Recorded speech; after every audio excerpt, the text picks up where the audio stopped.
Isa na namang umaga na puno ng pag-asa mula sa salita ng Diyos.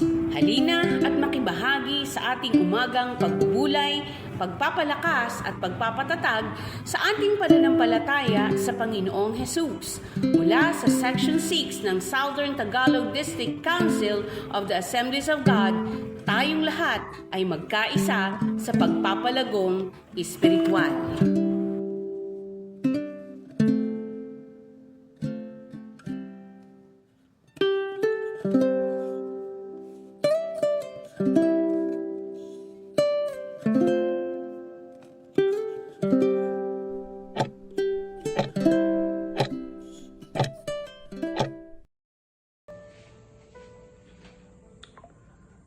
Magandang araw muli mga kapatid ko sa Panginoon. Tayo muling magbulay-bulay ng kanyang salita. Sa Hebrews 11 verse 6 ay, kung hindi tayo sumasampalataya sa Diyos, hindi natin siya mabibigyang kaluguran. Sapagkat ang sinumang lumalapit sa Diyos ay dapat sumampalatayang may Diyos na nagbibigay ng gantimpala sa mga nananalig sa Kanya. Ang title po ng ating pag-uusapan ngayon ay Faith That Pleases God. Kumusta na po ang inyong pananampalataya ngayon? Naniniwala ka pa ba na may Diyos na tumutugon sa mga panalangin mo? O baka naman dumaan ka sa mga panahon ng duda, panghihina, o tanong gaya ng, Lord, naririnig mo pa ba ako? Lord, nasan ka? Pero ayon sa Hebrews 11 verse 6, simple lang daw ang gusto ng Diyos sa atin. Pananampalataya, hindi galing, hindi talino, hindi posisyon sa simbahan, kundi faith. Faith, without faith, we cannot please God. Sabi ng talata, kung hindi tayo sumasampalataya sa Diyos, hindi natin siya mabibigyang kaluguran. Kahit gaano pa tayo kabisi sa ministry, kahit gaano pa kalaki ang binibigay natin na offering, kung wala tayong tunay na pananampalataya, hindi natutuwa ang Diyos. Real talk lang, maraming Kristiyano ngayon ang aktibo, walang tiwala. Ngunit ang lakas nating mga mag-serve pero sa puso natin, puno ng takot, duda at pangamba.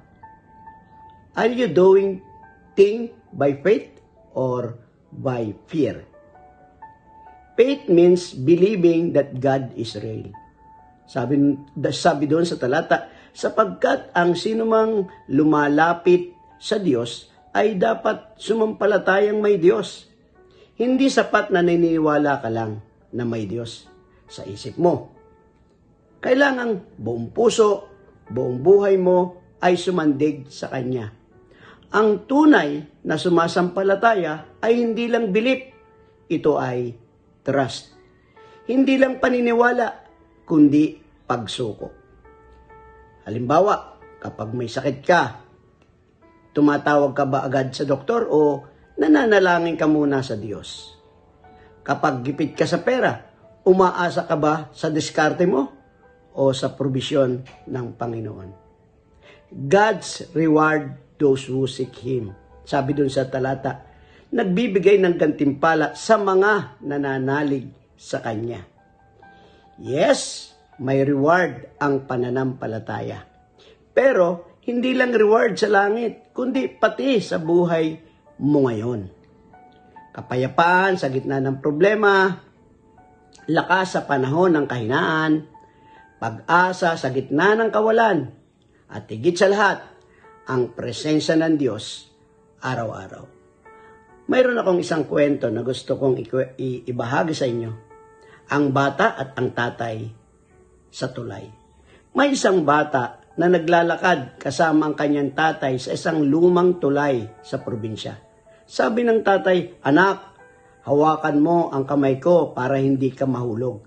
Pero sumagot ang bata, Tay, mas okay po siguro kung kayo na lang ang umawak sa kamay ko. Nagulat ang tatay. Pareho lang naman yun Sabi ng bata.